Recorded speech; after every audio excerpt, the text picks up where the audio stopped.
Merry Christmas, my viewers. Or at least I'm aiming for this thing to be up around Christmas. For many, Christmas is a time for a lot of things. Family, friends, goodwill, faith, joy, and fun. For me, Christmas is also a time of nostalgia. A brief annual period where I feel like a child again, and even find myself revisiting things I enjoyed as a young boy. As we all know, Christmas is awesome. For the most part. And you know what else is awesome? Video games! For the most part. For this magical, joyful, and freakishly cold time of year, I'd like to combine the two and celebrate a Christmas gift from 15 years ago, one that would change my life going forward. Said gift brought me into a new hobby, one that has given me so much happiness and a much needed escape from the occasional frustrations of reality, one that has helped me gain so many friends over the years, and one that has introduced me to all kinds of wonderful adventures, catchy music, amazing worlds, and irresistible characters. My first real video game system and game. That being the Nintendo DS and Mario Party DS. So let's get some hot cocoa and curl up under a warm blanket as I tell you where it all started. Before I had received this gift, my experience with games was mainly limited to edutainment systems such as the V-Smile Leapster, a couple plug-and-play games, or ones found on DVDs. But among all these were various games I'd play on the computer whenever my mom wasn't using it.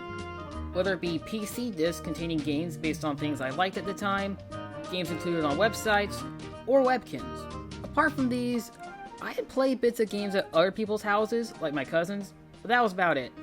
I never owned any real systems, nor did I know much outside of words like PlayStation, Xbox, or Game Boy. But all that changed one fateful night. I was 6 years old at the time, and about halfway through kindergarten. Not too long before Christmas, my grandparents came over to visit, and they had a very special gift for me. I opened it up, and found a strange blue and black little device in there, called the Nintendo DS. While I typed in my name, favorite color, and birthday, I was greeted with a case containing a game called Mario Party DS. I had heard of, and even been exposed to, other game franchises beforehand, such as Sonic and Pokemon, but somehow was unfamiliar with this one. My parents said they had played some of his older games in the past, but this Mario character was completely alien to me, and so were all of his friends running along on the cover. So I popped the little card in and started playing. For the next couple months, mainly on the car ride to and from school, this would be the game entertaining me. I would also somehow keep losing the game card, and within a year after getting it, I would be on my 5th copy, which I currently protect with my life. Not too long afterward, I would get more games, with many coming and many going. Some of these would be games I would go on to cherish to this day, and others... Look, if I recall correctly, my second DS game was Shrek Carnival Craze, and despite liking it at first, it was trash. Even with all these new additions and eventually getting new systems as time went on, Mario Party DS always stuck around during all those years. So the question stands, do I still love my entry into the wide world of video games 15 years later? Well, let's go! When opening the game, I'm given 6 different options. Let's start with the story.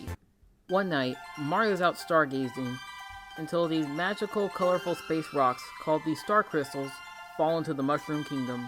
While he is telling his friends about them the next day, he gets an invitation from Bowser, saying, "Hey, I'm sorry for kidnapping the princess and trying to kill you all the time. Come by for some food." Despite suspicions, Mario and co. still show up because plot. But, uh-oh, it's a trap!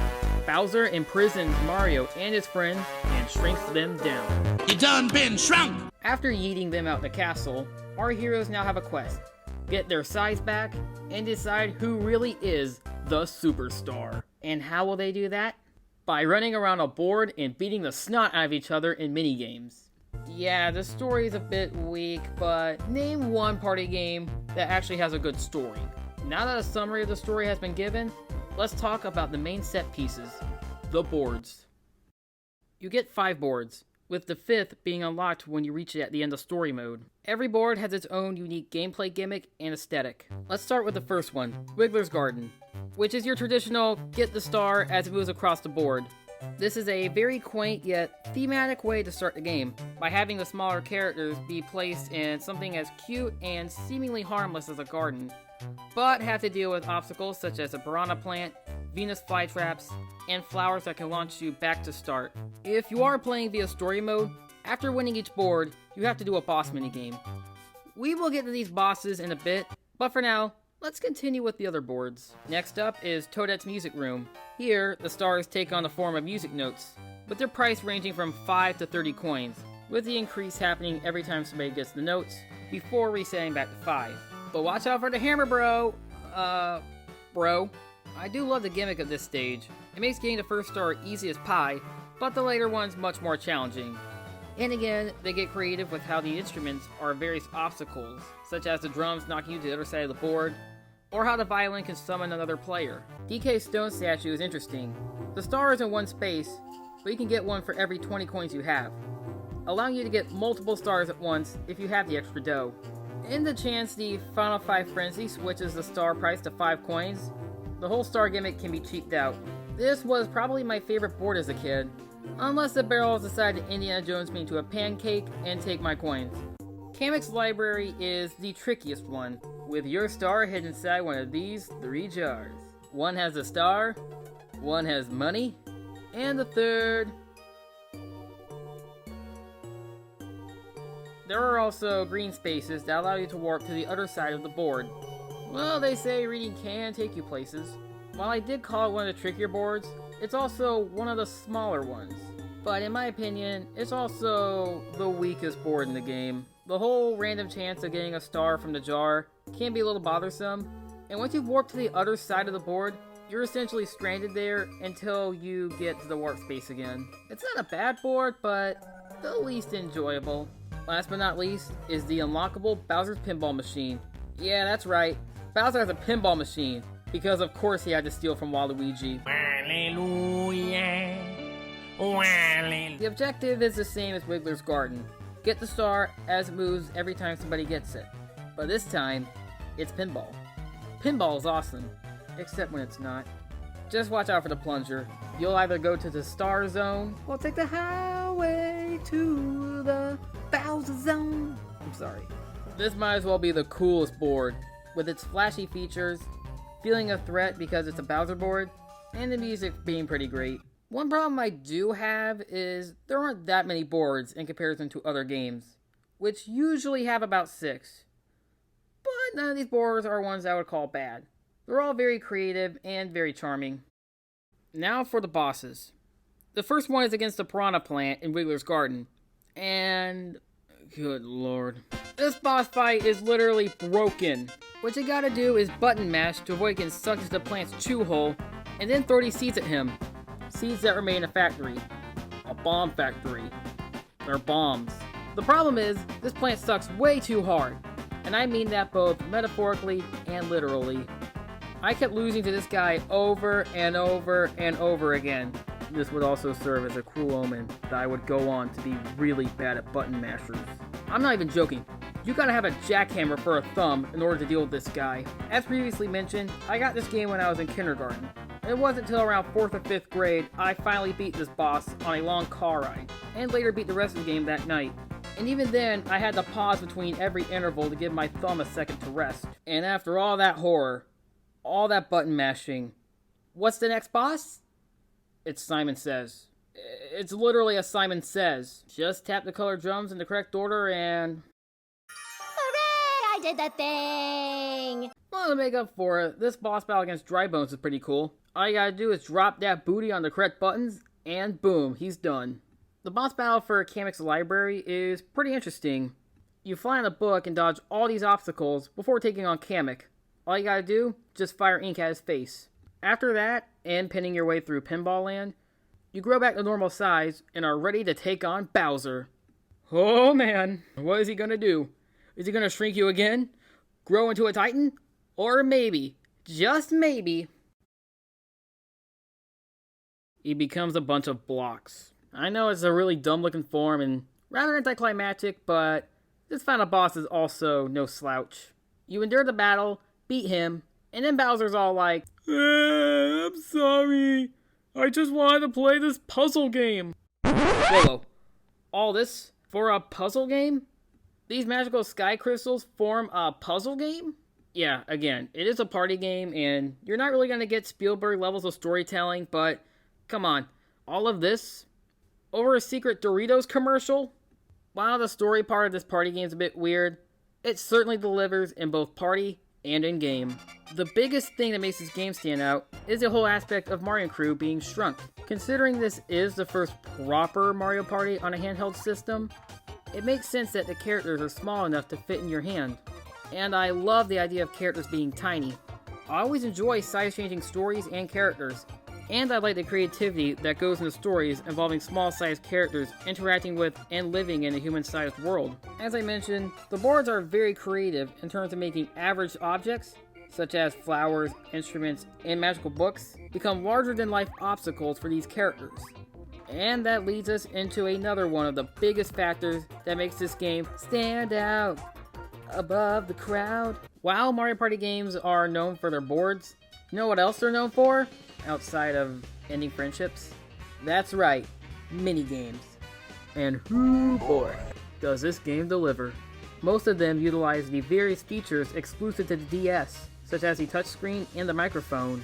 And you can even turn the microphone-based minigames off in case you don't have a mouth. Just like the boards, some of the best minigames here not only take advantage of the DS's features, but also the fact that the characters are bite-sized. Games like Hedge Honcho, Power Washer, Short Fuse, Plush Crush, Shuffleboard Scuffle, and Sprinkler Scalers really showcase what make this game so unique, and are something you wouldn't see in other Mario Party titles such as Mario Party 8 or even Superstars. And on top of that, some of these are among the most creative and fun Mario Party minigames I have seen. Let's compare this to Mario Party 8. It is a game I still like, it has some very fun boards and quite the vast cast, but so many of the minigames only focus on the motion controls and aren't very fun or creative or original. Most of them just amount to, can you move the Wiimote? Some of my personal favorites on DS include All Geared Up, Dust Buddies, Pedal Pushers, Raft Riot, Soap Surfers, Peekaboo, Flash and Dash, and the absolute GOAT, Camera Shy. Everyone who's played Mario Party DS knows Camera Shy, a sort of first-person shooter where players sneak through a cornfield maze and try to snap pickies of each other. But there are still a couple of stinkers, mainly the luck-based minigames, as with every Mario Party, with Cheap Chance being the most, well, cheap of the bunch. When WoW Chips and Dips does have the same luck-based problem, at least the stacking is satisfying to watch, and I have still never won Trace Cadets. Come to think of it, I don't think anybody has. And while not really the minigame's fault per se, there are still a few that pop up more often than others in party mode. I'm looking at you, Hedge Honcho. With some rare exceptions, Mario Party DS has such a strong lineup of minigames that it's hard for me to find that many that make me think, oh, not this again. And if you haven't had enough of these, there's more. There are minigame modes such as Rocket Rascals, Score Shuffle, and even an unlockable Boss Rush, all of which are fun little things to do on the side, especially Rocket Rascals. There are also puzzle games, including the one you unlock at the end of story mode, some of which are actually lifted from previous games. While playing the game and fulfilling certain tasks, you can unlock figures, board features, and badges. Have a friend? If you do, and you want to multiplay, there are 2 extra modes to enjoy. And the soundtrack, while not Persona 5 or Mario Galaxy levels of iconic, is still really good, especially the tutorial music. I remember trying to figure out how to play on this board, just because I love the music. Just listen.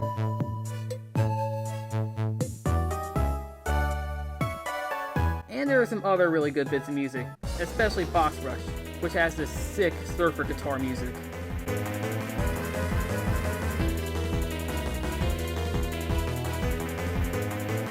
There is just so much to do outside of just party mode, even if that is the mode I end up pouring the most time into anyways.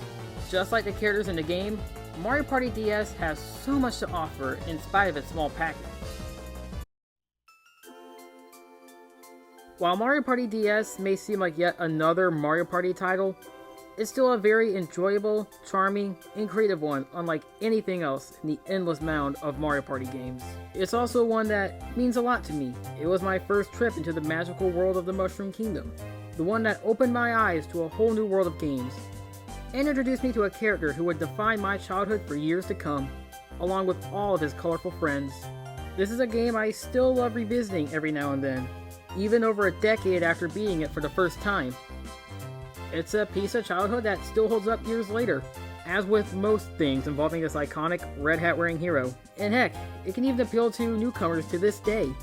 I recently showed this game to my cousin, along with Mario Kart, New Super Mario Bros., and the DS's multiplayer option, and she really enjoyed it. And by the way, if said cousin is watching this, I'm sorry for not turning off the bonus stars and winning at the last second. Would I call it the best Mario Party? I don't know, it's Mario Party, there's so many of these. But it's still a very unique experience on the Nintendo DS. If you are curious and find a copy for a good price, I highly recommend trying it at least once, to experience something that, in spite of being somewhat obscure and often overlooked, still has a lot of heart, imagination, and charm. And Charles Martinet, if you're watching this, thank you. And if you're still watching this, Merry Christmas. Or if you don't celebrate it, Happy Hanukkah, Happy Kwanzaa. No matter what you celebrate, I hope it's the best it can be. Woohoo!